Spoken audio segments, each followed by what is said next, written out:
shortly.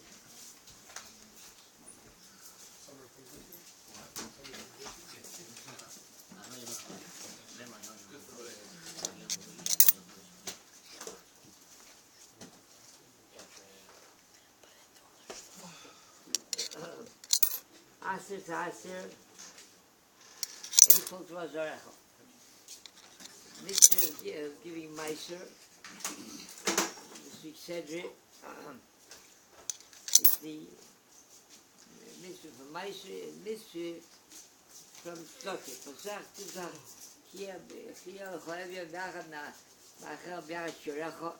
It can be someone in need, someone who's poverty-stricken, person that needs help. So, Pasach Tzedakah is just chaloi. You have to open up your hand and help them generously. So here is the source, the core of the Mitzvah of Tzedakah. It's something which is everyone's familiar with, we practice, everyone gives tzedakah. It's not just something that we feel we like to do, and it's something that's very admirable, but it's one of the Taryag mitzvahs. Being that it's one of the Taryag mitzvahs, we know that the Chachomim, our sages, with every mitzvah, it's introduced with a bracha. The mitzvah of Shever Bazin, Tifkir Shever. So there's a from Taryag mitzvahs. So there's a bracha of Tifkir Shever. You make a bris. There's a bracha by bris milah. You eat Pesach. You eat matzah on Pesach. There's a bracha Sheker Rishon. There's a bracha on that. You put on tefillin. There's a bracha for tefillin. Every mitzvah, shchitza, you shech the behemoth, shech an animal to eat. So there's a bracha. We don't find that our sages, our chachomim, they instituted a bracha for the mitzvah of tzedakah. So the first Rishonim say that for someone to be able to go ahead and make a bracha on a mitzvah, the mitzvah to be performed, to be a kind of mitzvah, it has to be a mitzvah that depends solely upon the one who is fulfilling the mitzvah himself. It doesn't require him to anybody else be a part of the mitzvah. Someone wants to hear Shever, wasn't come to Yeshana, so either he goes to shul, it's finished, or he buys himself a shaver, he learns how to blow a shaver. It's all in his hands. The other tefillin, you go to a sefer, you buy some Berditchev, every other mitzvah that we find the bracha on the mitzvah, because it totally depends upon him. By tzedakah, it's totally b'das achirim. In order to fulfill the mitzvah tzedakah, you have to have someone who's in need, and even though he might be poverty-stricken in the extreme, and he needs the help, and he even comes over to ask you for help, but from the time that you make out your check, or the time you open up your wallet, or are you ready to give him the money, he might change his mind. He decides he doesn't want to take it. So, as a result, you'll make a bracha, it will be in vain, the bracha batola. So, in a mitzvah, where that's the way the mitzvah is put together, Chachamim were not Masaka mitzvah. And also we say, we say in jest, that Chsidim and Shemaise, that their custom, that they have a whole hachonah preparation to do a mitzvah.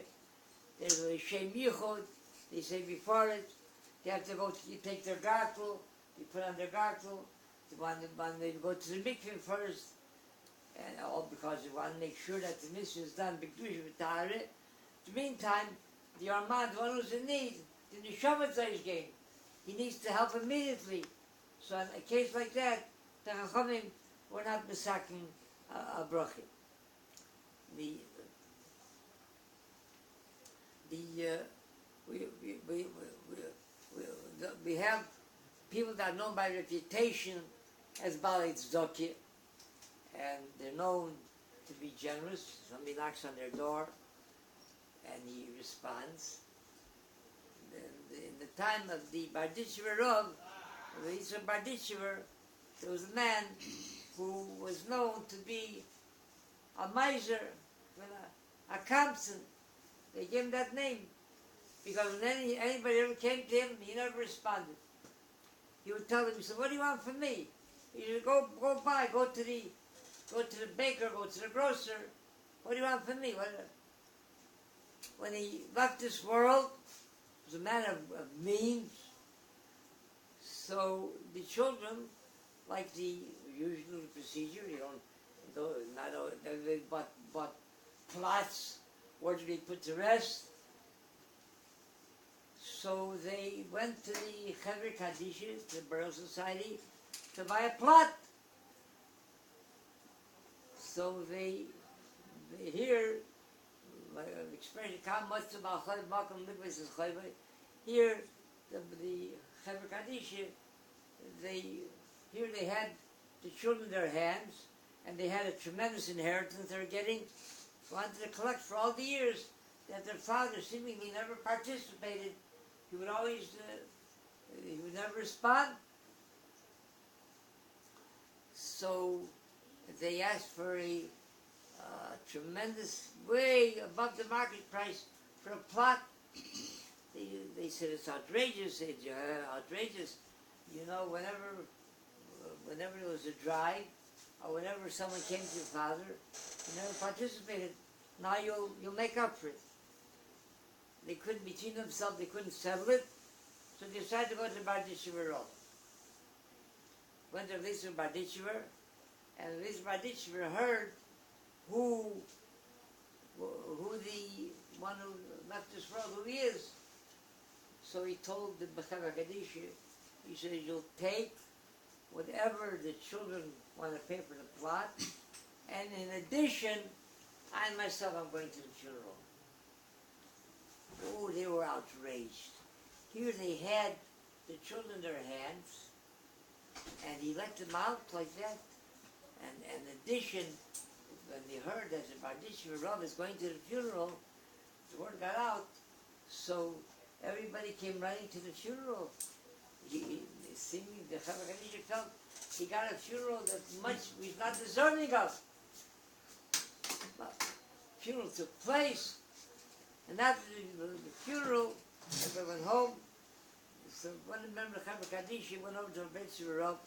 He said, "Rebbe, could you please explain to us, what did you do here? We had the children in our hand. Why did you let them out?" He said, "This man had 4 dinteres by me, and each dintere he won. I'll tell you what the dinteres were. A man one time came to him, and he said he needs a loan of 10,000 ruble. A man that at one time was comfortable. It was a year he went into bankruptcy. So he said he needs a loan of 10,000 ruble for an investment that sounds very good, and it'll repay him in 60 days. So Berditchev Rav says to him, this Gevir, who passed on, said to him, Rabbi, he said, you know, you have no collateral, no security, no assets. Who is going to co-sign, who's going to be in order, guarantee the loan? He looks at the Gevir, he says, what can I tell you? He says, Berditchev, let him, he'll guarantee it. Oh! He said, that's the best. Here's your 10,000 ruble, go make your business like it's done. The 2 months passed, and it was a very sound and good investment. The returns were handsome. So he comes to the Gevir to repay the loan. So he says, the Gevir says to him, oh, forget about it. The loan is repaid already. So what do you mean the loan is repaid? Who repaid? I didn't repay you. What are you talking about? He said, forget about it. The loan is repaid. He said, Rabbi, he said, please don't embarrass me. I didn't come for charity. I didn't come for tzedakah. I came for a loan. He said, I want to pay. He said, no, it's repaid. He said, you must come to me for dinner by the Berditchev. He said, you can't do this to me. He said, I feel very uncomfortable. He came to Berditchev, and the one who took the loan said to Rebbe, this year, 2 months ago, he loaned me 10,000 rubles. And now, and I told him I'm going to repay him in 60 days. I can't repay him. He's embarrassing me. He doesn't want to take the money. I'm not looking for a handout. I'm not looking for tzedakah. I don't want somebody to give me, put something in my pocket. He said, I want to repay him. He told me they repaid him. Who repaid him? He said, he repaid him. So the Berditchev says to him, he said, Rabbi, what do you have to say? He says, Rebbe. He says, I didn't give it to him on your say-so. He didn't have a penny, he didn't have a ruble to his name. He said, I asked him, who's going to repay me? So who's going to guarantee it? He said, the Berditchev is going to guarantee it. I want to tell you, Rebbe, the Berditchev repaid me already, cable applied many times already. He said, it's repaid. Repaid me with all that. So Berditchev says, there's the rest. So he said, I eat that one that didn't turn like that. He says, he's deserving of a beautiful Levi. Kalan Barakash Omer. Once I could brother Zaki says Israel, the Tzikov, Hibran Ter Mitzvah Shinamar, Adnochavis Lanchitko,